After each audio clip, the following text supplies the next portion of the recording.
Good morning students. आज मैं आपको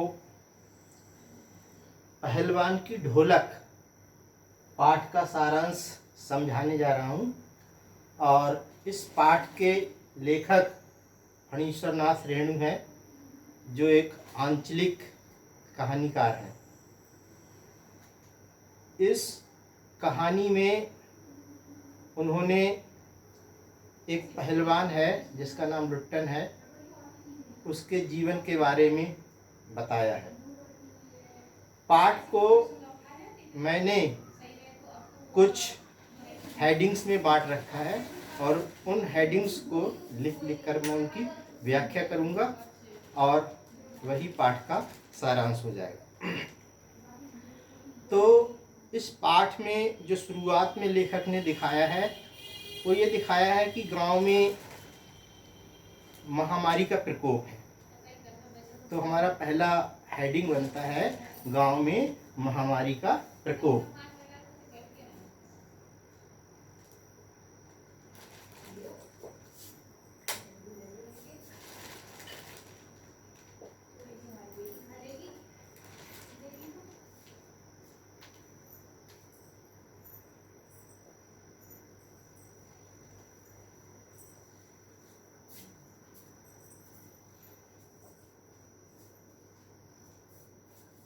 तो ये है आपका पहला हेडिंग, गांव में महामारी का प्रकोप।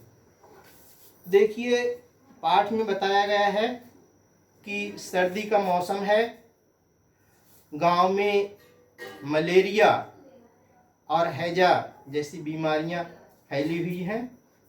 मलेरिया की बीमारी एक प्रकार का बुखार होता है जो ठंड के साथ आता है, जाड़े के साथ आता है और रोगी को काफ़ी परेशान करता है। दूसरी बीमारी है हैजा की बीमारी। ये आप डायरिया समझ लीजिए इसको, और इसमें उल्टी और दस्त होती हैं। तो गांव में जो है महामारी का प्रकोप है और पूरे गांव में हैजा और मलेरिया फैला हुआ है, लोग बड़े परेशान हैं। तो अमावस्या की रात है और अमावस्या की रात में कोई चांद चमकता नहीं है, केवल तारे ही हैं जो उस गांव में कुछ रोशनी फैला रहे हैं, क्योंकि उस समय बिजली इत्यादि का कोई प्रबंध नहीं था। रात में गीदड़ों की आवाज़ सुनाई देती है, कभी कभी उल्लुओं की भयानक आवाज़ भी सुनाई देती है। ये गांव के सन्नाटे को एक तरीके से तोड़ती हैं। उल्लू की आवाज़ और सियारों की आवाज़ या गीदड़ों की आवाज़ ये गांव के जो है सन्नाटे को तोड़ती हैं।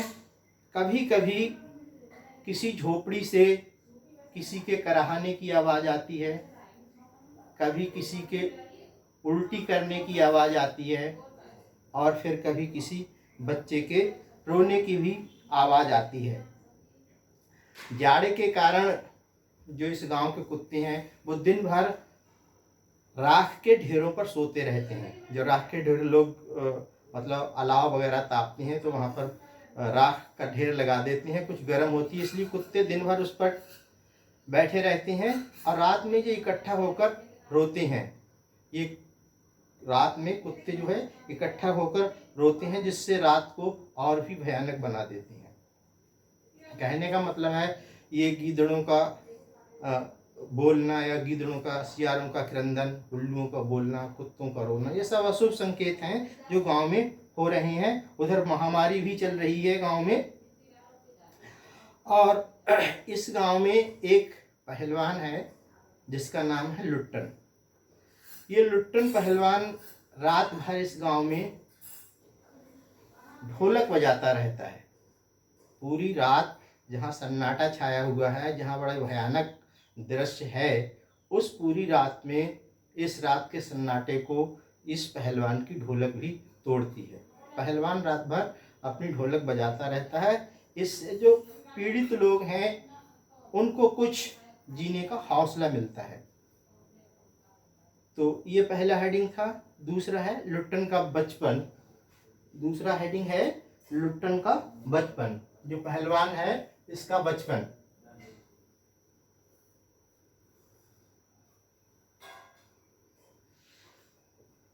लुट्टन पहलवान का बचपन।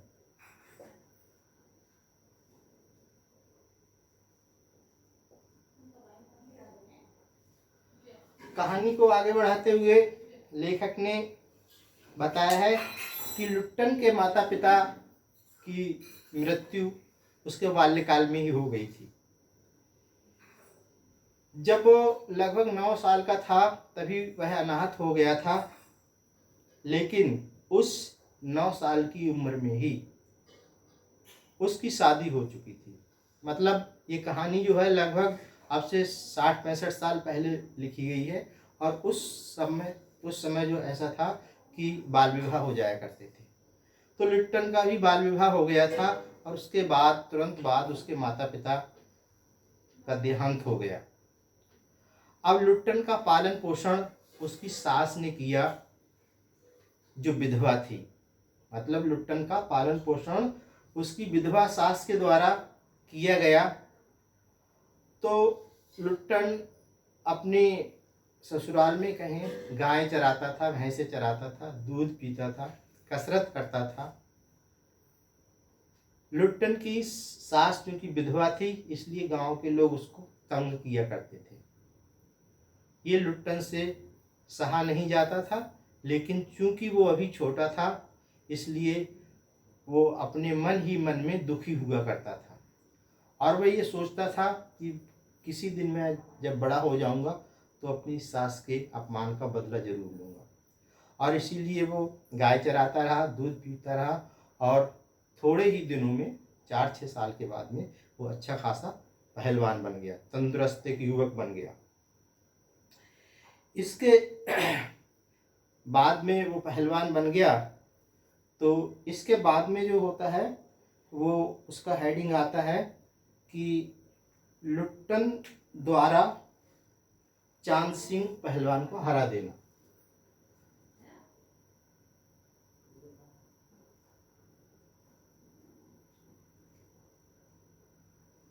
लुट्टन द्वारा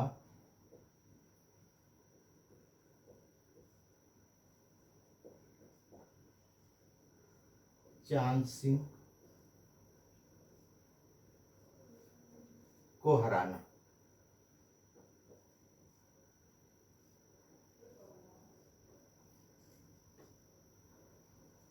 हाँ, तो लुट्टन कसरत करके दूध पीकर एक अच्छा पहलवान बन गया। तो एक दिन वो श्यामनगर के दंगल में जाता है, और वहाँ वो देखता है कि एक पहलवान जो काफ़ी तंदुरुस्त है अखाड़े में उतरता है। उस पहलवान का नाम चांद सिंह है, लेकिन लोग उसे शेर के बच्चे के नाम से पुकारते हैं। शेर का बच्चा उसको क्यों कहते हैं? क्योंकि जब वो अखाड़े में उतरता है तो अपनी श्रेष्ठता, अपनी ताकत को दिखाने के लिए वो शेर की तरह दहाड़ता है। अच्छा पहलवान है, इसलिए उसको लोग शेर का बच्चा भी कहते हैं।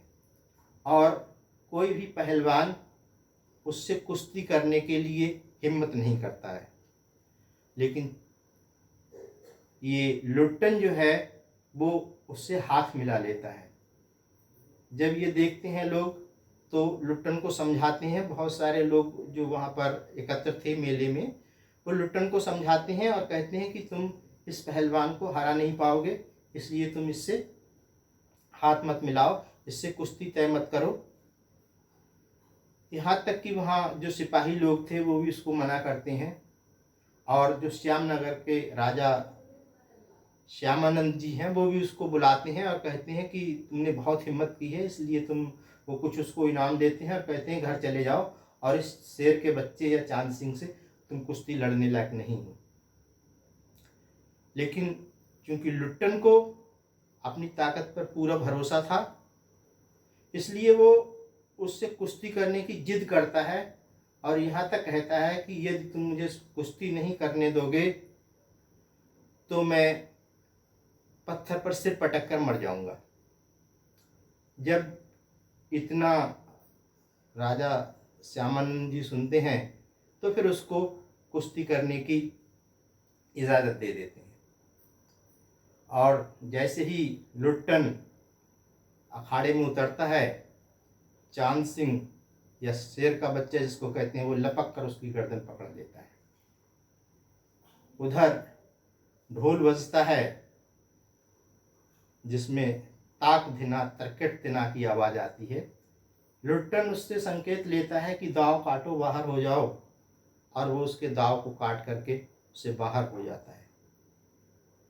काफ़ी देर की उठा पटक के बाद में नतीजा ये निकलता है कि लुट्टन जो है चांद सिंह को चित कर देता है। मतलब लुट्टन जो है कुश्ती में उससे जीत जाता है, उसको पटक देता है। और ये देखकर सभी लोग जो है बड़े आश्चर्य में पड़ जाते हैं। जो चांद सिंह की तरफ के लोग थे वे चांद सिंह को काफ़ी ढाढ़स बंधाते हैं, उसको सांत्वना देते हैं क्योंकि वो हार गया है। और इधर लुट्टन अखाड़े से उतरकर सबसे पहले ढोल को प्रणाम करता है, और ढोल को प्रणाम करने के बाद में वो श्यामनगर के जो राजा हैं उनको गोद में उठा लेता है। तो उसी दिन से श्यामनगर के राजा की नज़र में लुट्टन एक अच्छा पहलवान हो गया। उन्होंने कहा कि लुट्टन जो है अब राज दरबार में रहेगा और उसका खर्चा जो है पूरा वो राज्य उठाएगा। तो इसी तरह से वो पहलवानी करते हुए राज दरबार में, श्यामनगर के राज दरबार में रहते हुए लुट्टन जो है अपनी कीर्ति को चारों तरफ फैला रहा था। इसी के दौरान उसने काले खां नामक एक बहुत जो कहना चाहिए प्रसिद्ध पहलवान था, उसको भी हरा दिया कुश्ती में, उसको भी चित कर दिया। तो इस तरह से लुट्टन जो था अब उसकी ज़िंदगी का बहुत अच्छा ये समय गुजर रहा था। तो ये आपका है चांद सिंह को हरा देना। इसके बाद में जब राजा श्यामनगर के जो राजा हैं श्यामानंद, वो काफ़ी वृद्ध हो चले हैं, और वृद्ध होने के साथ साथ एक दिन उनका देहांत हो जाता है। जब देहांत हो जाता है तो उनका एक बेटा है जो बाहर विदेशों में रह रहा है, वो वहाँ से आ जाता है और वो आकर के फिर राजा बन जाता है। इस तरह से लुट्टन जो था काफ़ी समय तक 10-15 साल तक अपना अच्छा जीवन व्यतीत करता रहा। और इसके बाद में जो है नए राजकुमार का एक आगमन होता है।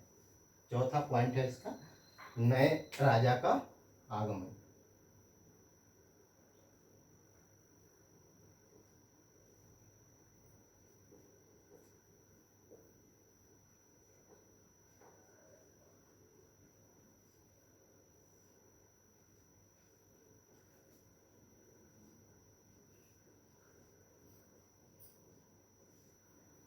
हाँ, तो जब श्यामानंद जी जो राजा श्यामनगर के हैं उनका जब देहांत हो जाता है तो उनका बेटा जो है एक राजकुमार जो विदेशों में रहता है वो आ जाता है, और वह ये देखता है कि लुट्टन और उसके 2 बेटे उसके राज में रह रहे हैं।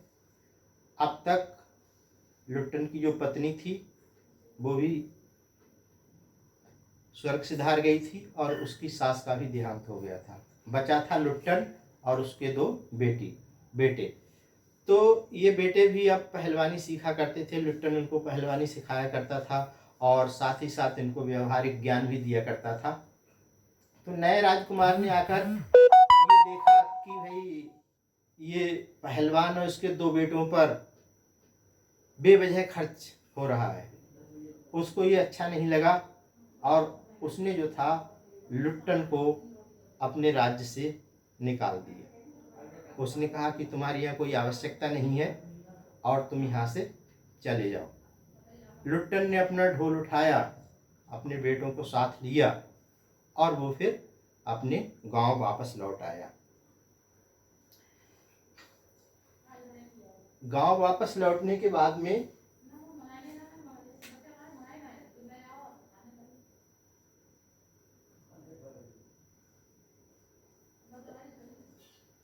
गांव में नवयुवकों को पहलवानी सिखाना।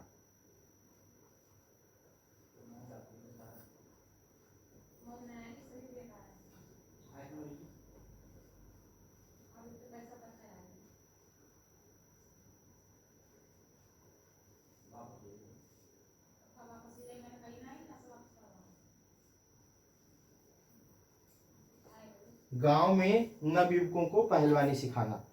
तो लुट्टन अपने बेटों के साथ अपने गांव वापस लौट आता है। गांव के लोग गांव में उसकी एक झोपड़ी बना देते हैं। वह उसी झोपड़ी में रहकर अपने बेटों को पहलवानी सिखाता है और साथ ही साथ गांव के जो नवयुवक थे, गांव के जो लड़के थे, उनको भी पहलवानी सिखाता है। अब लुट्टन का पूरा खर्च जो है वो गांव वाले वहन करते हैं, गांव वाले उसका प्रबंध करते हैं। इसी के चलते गांव में एक बार सूखा पड़ गया, अन्न की कमी हो गई, लोग परेशान हो गए और उन्होंने अपने बच्चों को, अपने लड़कों को लुट्टन के पास पहलवानी सीखने से रोक लिया। अब लुट्टन के सामने काफ़ी समस्या आ गई थी। उसके दोनों बेटे मेहनत मजदूरी करते और अपना खर्च चलाते थे। लुट्टन उनको पहलवानी सिखाता रहता था। इसी के चलते जो है गांव में फिर से महामारी फैल गई।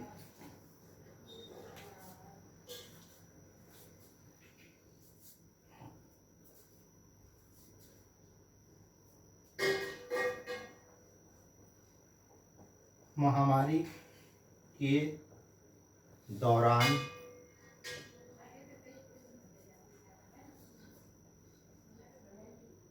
लुट्टन का अंत।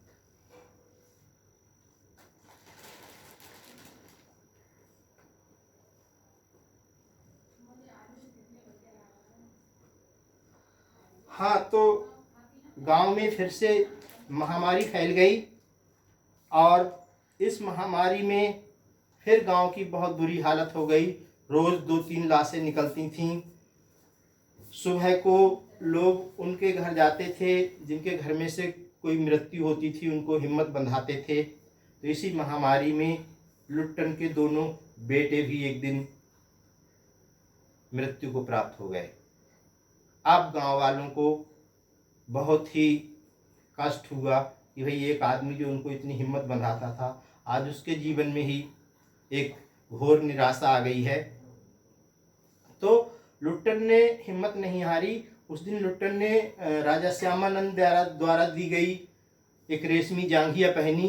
उसने अपने शरीर पर कुछ मिट्टी को मला और कसरत की। इसके बाद उसने अपने दोनों बेटों को कंधों पर बैठा करके या कंधों पर लाद करके वह उन्हें नदी में प्रवाहित कराया और फिर आकर के वो रात भर ढोलक बजाता रहा।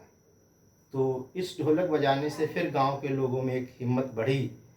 लेकिन कुछ दिन के बाद एक दिन रात में ढोलक नहीं बजी। जब सुबह लुट्टन के शिष्य उसके घर पहुंचे तो देखा कि लुट्टन मृत अवस्था में धरती पर पड़ा था। उसको वहाँ से ले जाकर शमशान में उसका अंतिम संस्कार के लिए ले गए। तो वहाँ जाकर के लुट्टन के जो शिष्य थे उन्होंने कहा कि हमारे गुरुजी ने कहा था कि चिता पर मुझे कभी भी चित मत लिटाना, क्योंकि मैं अपने जीवन में किसी भी पहलवान से चित नहीं हुआ हूँ। मुझे चिता में भी पट सुलाना। और इस तरह से इस एक पहलवान का अंत हो गया। कहानी कई प्रश्न छोड़ती है कि जो हमारी पुरानी पीढ़ी थी उसमें ऐसे लोक कलाकारों को कुछ महत्व दिया जाता था, लेकिन आने वाले समय में ये जो है लोक कलाकार हैं, इनकी स्थिति अच्छी नहीं हो रही है। ये पूरे पाठकों को, हमें सबको एक प्रश्न खड़ा कर देती है कि इनकी दशा को सुधारने के लिए क्या करना चाहिए। तो ये पूरी कहानी का सारांश मैंने आपके सामने प्रस्तुत कर दिया। आशा है कि पाठ आप पढ़ेंगे तो ये आपको पाठ को समझने में आपकी बहुत मदद करेगा। आज के लिए इतना ही। धन्यवाद।